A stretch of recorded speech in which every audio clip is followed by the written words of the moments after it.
ఎవరు అటెండెన్స్ తీసుకున్నారు ఏంటనేది తీసుకున్నది. రెండోది ఏంటంటే వీళ్ళు అటెండెన్స్ కూడా 10 మంది ఉంటారు, ఒక 5-6 మంది ఉంటారు, ఒక బేబీని ఒకసారి ఇచ్చినప్పుడు వీళ్ళు రికగ్నైజ్ చేయలేరు. ఒక 10 మంది ఉన్నప్పుడు మీరు చూసుకోవాలి. 1-4 సార్లు అడిగి ఎవరు వీళ్ళ తాలూకా ఏందనేది అడిగి కన్ఫర్మ్ చేసుకుని అప్పుడు ఇవ్వాలి. వాళ్ళు కన్వీనియంట్ వాళ్ళు ఉంటారు, ఆ టైంలో ఉండరు. వాళ్ళు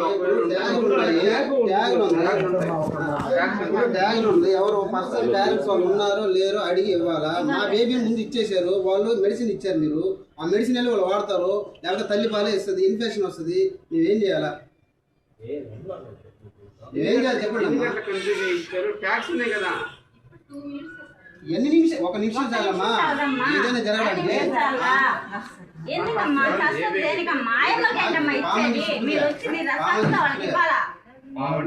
సుప్రియ లేరు కదా అసలు. మా మదర్ ఏడే ఉంది, అక్కడే కూర్చొని ఇవ్వలేదు నాకు చదువుకోలేదు కూడా స్టాఫ్ గా చేసేది.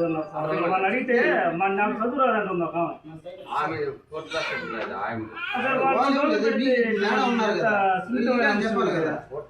కాబట్టి వాళ్ళు చదువు పేపర్లు వాళ్ళకి చదువుకు పని ఉంది.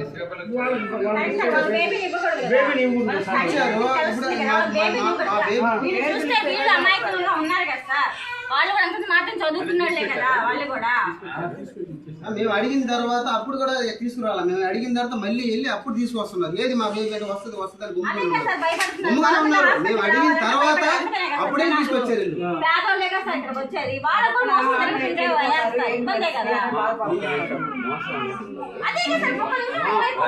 మోసం అనేది ఉండదు. బేసిక్ ఏంటంటే 16 మంది బేబీస్ ఉన్నారు. నేను చెప్పే స్టార్టింగ్ 16 మంది బేబీస్ ఉంది. వాళ్ళకంతా ట్రీట్మెంట్ మీరు ఎందుకు ప్రిపేర్ చేస్తున్నారు? ఏముంది